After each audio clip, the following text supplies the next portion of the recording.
Hello मेरे प्यारे बच्चों, अभी भी केमिस्ट्री रट रहे हो? You know what, you don't need to just memorise only chemistry. You know why? Because chemistry is interesting and easy to understand as well. If you don't believe me, let me welcome you to my YouTube channel VRS eHub Chemistry. And आपको पता हो कि जो chemistry है वो काफी important है. बहुत सारे एग्जाम्स में पूछे जाते हैं. जैसे कौन कौन से एग्जाम्स है आपको पता हो कि JEE advance, JEE mains, NEET, AIIMS, JIPMER और भी बहुत सारे एग्जामिनेशन है. And apart from it board exam is the one of most important exam जिसमें ये केमिस्ट्री पूछा जाता है. ओके, सो आगे बढ़ते हैं और मैं अपने बारे में बताता हूं क्योंकि मैंने बोला कि chemistry is interesting as well as easy to understand.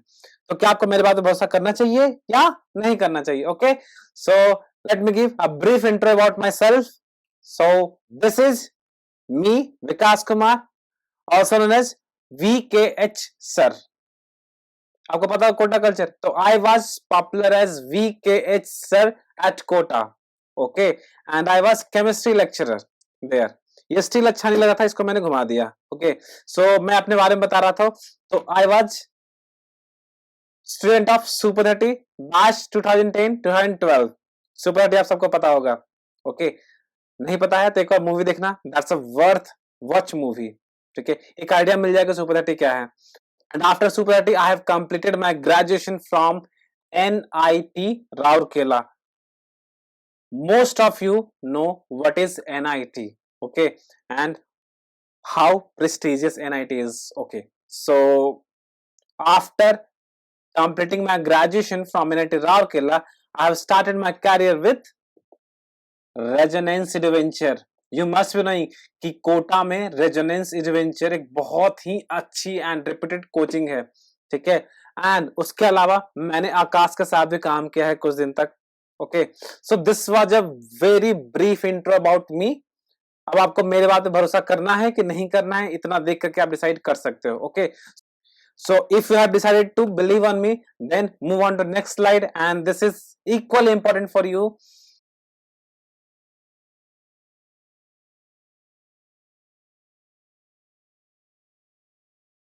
हाँ, तो ये मोल कंसेप्ट का कंटिन्यूएशन पार्ट है और आज हम पढ़ने जा रहे हैं परसेंटेज कंपोजिशन. ओके, तो परसेंटेज कंपोजिशन के बारे में पढ़ेंगे एंड थोड़ा empirical formula and molecular formula के बारे में भी पढ़ लेंगे. थोड़ा ही पढ़ेंगे, ज्यादा नहीं पढ़ेंगे. ओके, सो स्टार्ट करते हैं परसेंटेज कंपोजिशन. ओके,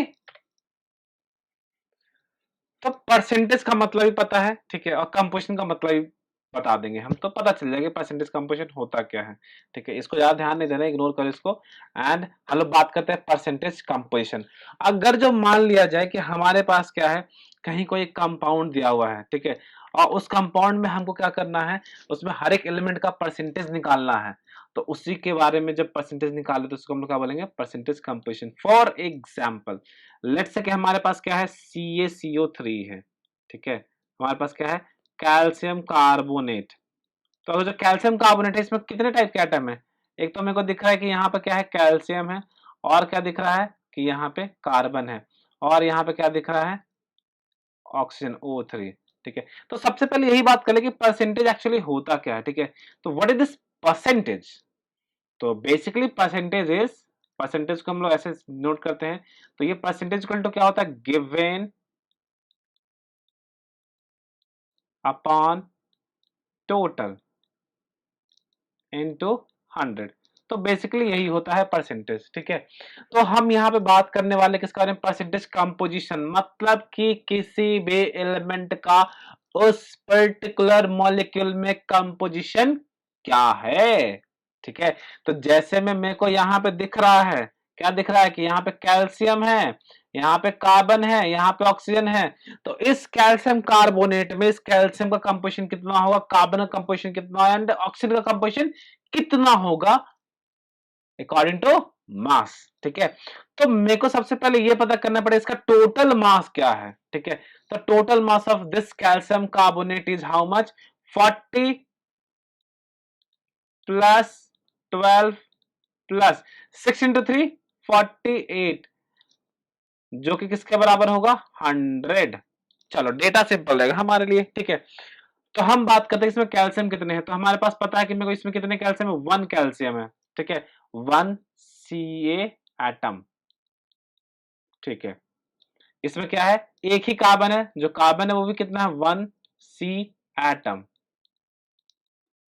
अब बात करते हैं O3 के बारे में, तो O3 कैसा है, तो हमारे पास 3O एटम है, ठीक है। तो हमको क्या निकालना है इसका परसेंटेज, तो परसेंटेज निकालने के लिए हम लोग क्या करें, इसका पहले मास निकाल लेते हैं। तो एक कैल्शियम एटम का मास कितना हो जाएगा, बेसिकली हम लोग ऑलरेडी निकाल चुके हैं 40, इसका मास हो जाएगा 12 एंड इसका मास हो जाएगा, दिस इज ऑक्सीजन 30 मत समझ लेना, ठीक है। कितना हो जाएगा 6 into 3 48, okay. Total mass is how much 100 gram and ये कैल्शियम कितना था 40 ग्राम, इसमें कार्बन कितना है 12 ग्राम एंड ऑक्सीजन कितना है 48 ग्राम, ठीक है। तो बेसिकली परसेंटेज क्या हो जाएगा, तो percentage will be, percentage for this will be how much 40 upon 100। क्यों 100, क्योंकि 100 इसका टोटल मास है, इनटू क्या करेंगे 100 कर देंगे, तो बेसिकली ये 100 से ये 100 कट जाएगा और ये हमारा क्या आ जाएगा 40%, ठीक है। और इस कार्बन के बारे में बात करें तो इस कार्बन के बारे में कितना हो जाएगा, तो 12 अपॉन 100 इंटू 100, तो ये भी कितना हो जाएगा हमारे पास 12%, सिंपल, बहुत ही सिंपल। ये 48 है, तो ये 48 कितना हो जाएगा, तो 48 अपॉन 100 इंटू 100, तो ये क्या हो जाएगा, ये हो जाएगा हमारा 48%, ठीक है। कोई दिक्कत नहीं यहां तक, ठीक है। तो ये सिंपल है, एक्चुअली केमिस्ट्री ही सिंपल है, ठीक है। तो ये बहुत सिंपल है, तो हम एक काम करते हैं, एक और एग्जांपल लेते हैं, ठीक है, परसेंटेज कंपैरिजन को समझने के लिए। और इस बार हम किस एग्जांपल लेते हैं, ये क्या दिख रहा है, ड्रॉपलेट्स, किस चीज का बना हुआ है, गेस करोगे, ये वाटर है, तो हम वाटर का ही एग्जांपल ले लेते हैं, ठीक है। तो लेट्स से कि हमारे पास क्या है इस बार H2O, ठीक है। अब H2O में क्या है, हमको दिख रहा है कि दो ही टाइप के एटम है, कौन कौन से, एक है हाइड्रोजन और दूसरा हमारे पास ऑक्सीजन, ठीक है। तो अब यहाँ पे इसका सबसे पहले हम लोग टोटल मास निकालेंगे, क्योंकि परसेंटेज निकालने के लिए हमको टोटल चाहिए ही चाहिए। तो यहाँ पे क्या है, दो हाइड्रोजन है तो 2 प्लस एक ऑक्सीजन है तो 16, जिसका टोटल क्या होगा हाउ मच 18 ग्राम। हाँ, तो अब यहाँ पे जो हाइड्रोजन है उसमें हाइड्रोजन कितने हैं, तो दिख रहा होगा कि हाइड्रोजन के दो एटम है, कितने एटम है 2 हाइड्रोजन। ऑक्सीजन कितना है, तो देयर इज ओनली 1 ऑक्सीजन, ठीक है। तो अगर जो हम बात करते हैं यहाँ पे कि जो दो हाइड्रोजन है, तो दो हाइड्रोजन का मास कितना हो जाएगा, सिंपली 2 ग्राम बोल सकते हैं, ठीक है। अगर जो एक यहाँ पे ध्यान रखना 10 नहीं है, ये 1 ऑक्सीजन है, तो एक ऑक्सीजन का मास कितना हो जाएगा 16, सिंपल, ठीक है। तो अब हम इसका जब परसेंटेज निकालेंगे तो परसेंटेज क्या हो जाएगा, तो सिंपली 2 अपॉन 18 इंटू 100, ओके, ठीक है। अच्छा, अब यहाँ पे निकालेंगे तो इसका कितना आ जाएगा, तो इसका सिंपली आ जाएगा 16 ओवर 100 18 इंटू 100, ठीक है। तो जब इसको सॉल्व करेंगे तो ये कितने के बराबर आएगा, तो ये अप्रोक्सीमेटली तुम्हारा कितना आएगा 11.2% के अप्रोक्स आएगा, ठीक है, अप्रोक्सीमेट ले रहे हैं। और ये कितने के अप्रोक्स आएगा, तो ये है जो हमारा अप्रोक्सीमेट वैल्यू आ जाएगा 88.8%, ओके, ग्रेट। तो परसेंटेज पता चलेगा, परसेंटेज होता क्या है, तो बेसिकली हम बात करें कि इस H2O में जो हाइड्रोजन है वो कितना परसेंट अवेलेबल है 11.2% by mass and oxygen is present 88.8% by mass in this H2O, okay. तो यहां तक ये पॉइंट क्लियर है। तो एक काम करते हैं, आगे के एग्जाम्पल देखते हैं,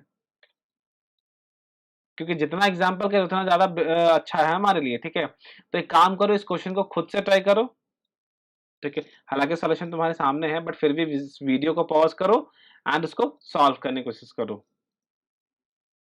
ठीक है। तुम वीडियो ऑन कर दे, इसका मतलब कि आधे तुम सॉल्व कर लिए, सॉल्व करते हो अच्छी बात, और जो नहीं कर पाए तो देखो। तो यहाँ पे क्या करना है, तो यहाँ पे बेसिकली हमको NH3 गिवन है, क्या गिवन है NH3, और इसमें हमको नाइट्रोजन एंड हाइड्रोजन का परसेंटेज निकालना है। तो mass percentage of nitrogen NH3 क्या हो जाएगा कि mass of nitrogen 1 mole NH3 divide by mass of 1 mole of NH3 into 100। Simple. तो यहाँ पे नाइट्रोजन कितना है, एक ही है ना, इसमें NH3 में बात करें तो नाइट्रोजन कितना है, तो नाइट्रोजन ओनली 1 आइटम है, ठीक है। और अगर जो हम बात करते हैं हाइड्रोजन के बारे में तो hydrogen is how much, hydrogen 3 atoms है, ठीक है। तो अब यहां पर हम देख रहे हैं कि नाइट्रोजन कितना है, तो नाइट्रोजन इज ओनली 1 एटम, तो एक एटम का मास कितना हो जाएगा, तो it will be equal to 14 gram, ठीक है। और ये 3 एटम है तो इसका मास कितना हो जाएगा 3 ग्राम्स, ठीक है। तो अब यहाँ पे क्या हो जाएगा कि 14 अपॉन 17 इंटू 100 ये कितना आ जाएगा 82.35%, और ये कितना आ जाएगा 3 अपॉन 17 इंटू 100 यानी 17.65%। क्लियर है कि परसेंटेज कंपोजिशन क्या होता है, और भी एग्जांपल चाहिए, ठीक है। तो एक काम करो, आई बटन पे क्लिक करो, तुमको वहां पे और भी क्वेश्चन मिलेंगे, तुम उसको सॉल्व कर सकते हो, ठीक है। तो फिलहाल हम आगे बढ़ते हैं नेक्स्ट टॉपिक के तरफ। तो हमारा आज का नेक्स्ट टॉपिक है, यस, तो नेक्स्ट टॉपिक है empirical and molecular formula. Okay, तो क्या है इसमें इंपेरिकल एंड मॉलिक्यूलर फार्मूला में, तो ये देखते हैं, ठीक है। तो what is this molecular formula, सबसे पहले हम लोग पढ़ेंगे किसके बारे में, मॉलिक्यूलर फार्मूला के बारे में, ठीक है, कि मॉलिक्यूलर फार्मूला है क्या। तो यहां पे मेरे को पता चल रहा है कि the molecular formula give the actual number of atom of each element in a molecules. Okay, जैसे कहने का मतलब कि अगर जो हम यहाँ पे लिखते हैं क्या H2SO4, तो इसका मतलब क्या पता चल रहा है इसमें कि 2 हाइड्रोजन है, 1 सल्फर है, 4 ऑक्सीजन है हमारे पास, यही हम लिखते हैं क्या C2H6, मतलब क्या है 2 कार्बन है, ठीक है, और क्या है 6 हाइड्रोजन है इसमें, ठीक है, कोई दिक्कत नहीं। चलो, तो हम यहाँ पे आगे बढ़ते हैं। तो कहने का मतलब क्या होता है कि वैसा फार्मूला, जैसे ये दिख रहा है कि दिस इज अ फार्मूला, तो वैसा फार्मूला जो एग्जैक्ट नंबर ऑफ एलिमेंट को बता दे किसी भी कंपाउंड में, तो उसको हम लोग क्या बोलेंगे, उसको बोलेंगे हम लोग एम्पिरिकल फार्मूला, ठीक है। तो इसका एग्जांपल ले लो, तो एग्जांपल में तुम्हारा क्या हो सकता है, तो कुछ कुछ में जैसे तो ऊपर में लिखे ही हैं, उसके अलावा H2O भी लिख सकते हैं, इसके अलावा C2H6 लिखा हुआ है, ठीक है। तो हम C2H2 ले लेते हैं, और क्या ले सकते हैं C6H6 ले सकते हैं, देन C2H4 ले सकते हैं, एटसेट्रा एटसेट्रा एटसेट्रा, हम बहुत सारे ले सकते हैं, जितने चाहे उतने सारे ले सकते हैं, ठीक है, कोई दिक्कत नहीं है। तो इसको हम लोग क्या बोलते हैं, मॉलिक्यूलर फार्मूला। जैसे इस H2O में क्या हो रहा है कि 2 हाइड्रोजन ऑक्सीजन, इस C2H2 में क्या है इथाइन, 2 कार्बन एंड 2 हाइड्रोजन, इस बेंजीन में क्या है 6 कार्बन एंड 6 हाइड्रोजन, एंड इस इथीन में क्या है 2 कार्बन एंड 4 हाइड्रोजन। क्लियर। तो हम बात करते हैं next definition, that is empirical. तो एम्पिरिकल क्या होता है, तो empirical formula of a compound is a chemical formula showing the relative number of atom, मतलब कि सिंपलेस्ट, जैसे यहां पे है हमारे पास, इसको जो 2 से डिवाइड कर सकते हैं और इसको भी 2 से जो डिवाइड कर दें तो ये क्या हो जाएगा, तो ये सिंपली हो जाएगा हमारा C1 2/2 1 एंड देन 6/2 3, तो ये CH3 हो जाएगा, ठीक है। तो ये क्या होगा इंपेरिकल फार्मूला, मतलब कि दोनों में से जो कॉमन फैक्टर दिख रहा है उससे डिवाइड कर दो, जो आया वो इंपेरिकल फार्मूला, सिंपल, कोई टेंशन नहीं लेना है, ठीक है। तो जैसे में अगर जो मान लेते हैं कि यहाँ पे, ठीक है, इसमें क्या है, इसमें 2 और 1, तो 1 तो भाई सबसे सिंपलेस्ट है, तो जब सबसे सिंपलेस्ट है इसको और सिंपल तो कर ही नहीं सकते हैं ना, उसको 1 को और किससे डिवाइड करोगे, जो किससे डिवाइड करो फ्रैक्शन में आ जाएगा, तो फ्रैक्शन में आएगा तो देखने में बड़ा ही अजीबो गरीब लगेगा मॉलिक्यूल, और अजीबो गरीब मॉलिक्यूल तो होते हैं बट इस टाइप का अजीबो गरीब नहीं होते हैं, ठीक है। तो अभी हम यहाँ पे बात करते हैं इसमें, तो एग्जाम्पल्स क्या हो सकते हैं, ठीक है। तो जैसे मेरे को दिख रहा है H2O, तो H2O क्या होगा, H2O का इंपेरिकल फार्मूला सेम ही रह जाएगा, और ये क्या रह जाएगा H2O।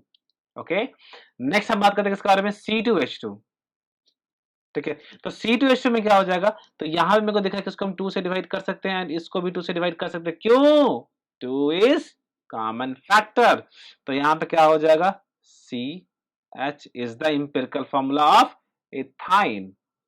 नेक्स्ट C6H6, तो इसमें क्या हो जाएगा, तो मेरे को दिख रहा है कि इसमें और इसमें क्या है 6 कॉमन फैक्टर है, तो बेसिकली इसको 6 से डिवाइड कर सकते हैं, तो ये क्या हो जाएगा CH, ठीक है। इन दोनों में क्या है कॉमन फैक्टर, तो इसमें 2 है कॉमन फैक्टर, 2 से डिवाइड कर सकते हैं दोनों को, तो ये क्या हो जाएगा CH2 2, बाकी यहाँ पे भी लिख सकते हैं एक्सेट्रा। ठीक है, ठीक है। तो यहां तक क्लियर है कि इंपेरिकल फार्मूला क्या होता है, मॉलिक्यूलर फार्मूला क्या होता है, क्लियर है ना? ठीक है, तो हम आगे बढ़ते हैं।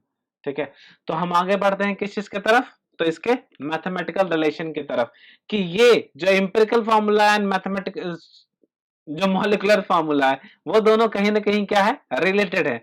तो कैसे रिलेटेड है, तो मैथमेटिकली हम देखेंगे तो मैथमेटिकली बोल सकते हैं कि molecular formula is equal to empirical formula into n, या सिंपली अगर जो हमारे पास बेंजीन है, ठीक है, अगर जो बेंजीन है तो इसका इंपेरिकल फार्मूला अपने को पता है, क्या पता है, CH, ये दिखा है यहाँ पे, इंपेरिकल फार्मूला किसका, बेंजीन का। ठीक है, तो हम यहाँ पे ले सकते हैं CH।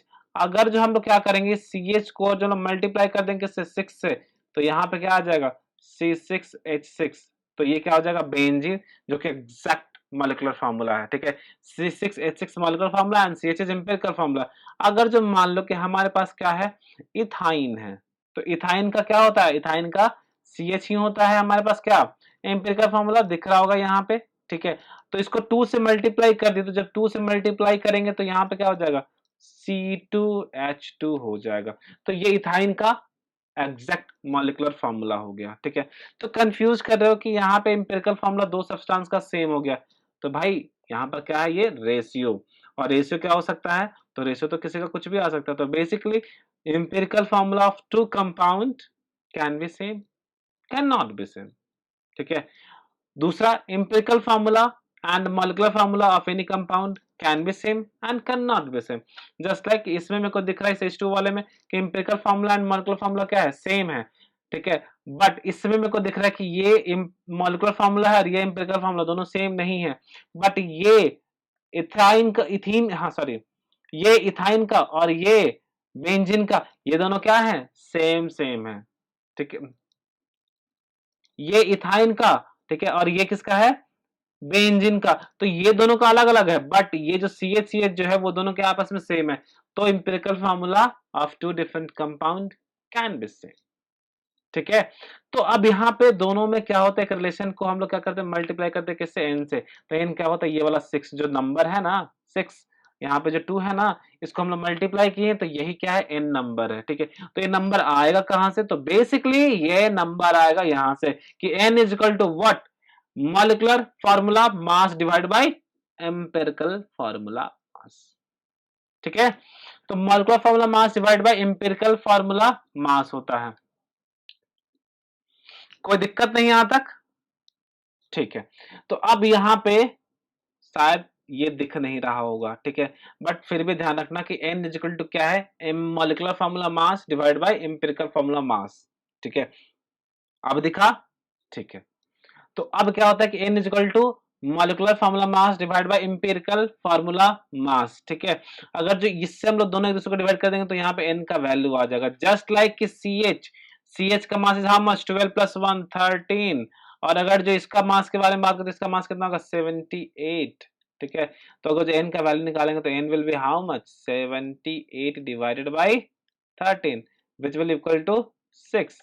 इस केस में क्या हो जाएगा, 26 डिवाइड बाय 13, तो ये किसके बराबर आ जाएगा, 2 के बराबर आ जाएगा। क्लियर ना? ठीक है, तो हम अब आगे बढ़ते हैं। ठीक है, और देखते हैं कुछ एग्जांपल्स। तो हमारे सामने ये क्वेश्चन है, ठीक है, इस क्वेश्चन तो हमारे सामने ही है, ऑब्वियस बात है।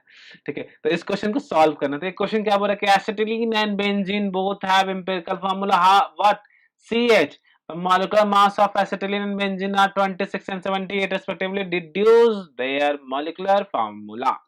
ओके, तो एक काम करो, वीडियो पॉज करो एंड खुद से ट्राई करो।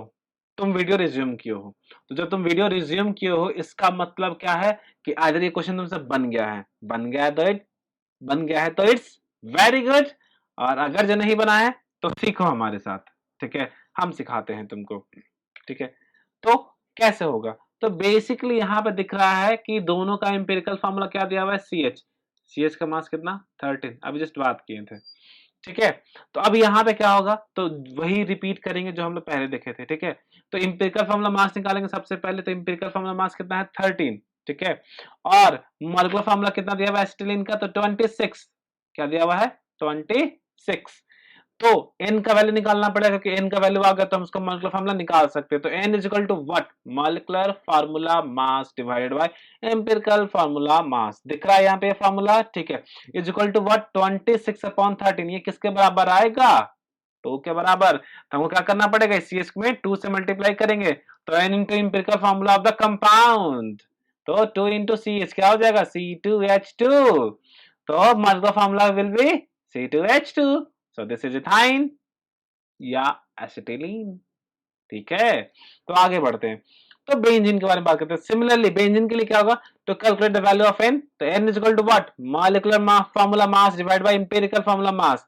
तो बेंजीन के लिए कितना होता है, तो मॉलिक्यूलर फार्मूला मास इज 78, इसको डिवाइड करेंगे किससे, एम्पिरिकल फार्मूला मास से, जो कि कितना है 13। तो 78/13 क्या आ जाएगा 6, तो क्या करेंगे 6 से मल्टीप्लाई। ठीक है, तो जब 6 से मल्टीप्लाई कर देंगे तो 6 इंटू CH आ जाएगा, C6H6। तो ये आ गया हमारा क्या, मॉलिक्यूलर फार्मूला। ठीक है, तो बन गया क्वेश्चन, सिंपल था, गुड।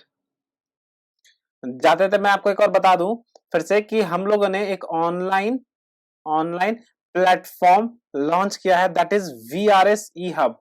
ओके, एंड इसका जो फी है हम लोगों ने क्या रखा है, 1000 पर मंथ रखा है। हम लोगों ने 1000 पर मंथ रखा है, सिंस दिस इज स्टार्टिंग, सो हमने 40% डिस्काउंट रखा है। सो आपको फीस सिर्फ एंड सिर्फ आपको 600 पर मंथ आपको पे करने होंगे। ठीक है, और फ्रेश बैच स्टार्ट हो रहा है। ठीक है, तो ज्यादा स्टूडेंट हम लोग अकोमोडेट कर नहीं सकते, हमारे पास ज्यादा नंबर सीट्स नहीं है। ठीक है, तो ये फर्स्ट कम फर्स्ट सर्विस पे है। ठीक है, तो ये जो प्लेटफॉर्म है उन लोग के लिए बहुत ही हेल्पफुल होगा जो कि वीकर सेक्शन ऑफ सोसाइटी से बिलोंग करते हैं, and they really want to prepare for IIT and NEET, so we are there for you. ठीक है, तो ये इंफॉर्मेशन उन तक जरूर पहुंचाना जिनको इनकी काफी ज्यादा जरूरत है। एंड हाँ, और ये आप लोग के लिए एक सप्लीमेंट के जैसा काम कर सकता है अगर आप ऑलरेडी एक कोचिंग इंस्टीट्यूट के साथ ऑलरेडी इनरोल्ड हैं तो। ठीक है, so that you can strengthen your topic. Okay, और हाँ, ऐसा नहीं कि हमने 1000 पर मंथ रखा है तो हम लोगों ने फांकी मारने की कोशिश की कि 1 क्लास से 2 क्लास लेके निपटा दे वीक में। नहीं, we have plan 3 class per week.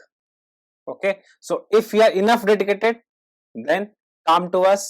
and हमसे कैसे जुड़ना है, तो इसके लिए हमारे पास 2 कॉन्टैक्ट नंबर है, आप इनसे जुड़ सकते हैं हमारे साथ। और नीचे जो आपको डिस्क्रिप्शन है वीडियो में, आपको वहां पर हमसे जुड़ने का और भी लिंक्स है, आप वहां से जुड़ सकते हैं। So if you want to join us for doubt and classes, then join us on Instagram, Telegram, Facebook, WhatsApp, etc. Okay, thank you very much for listening me.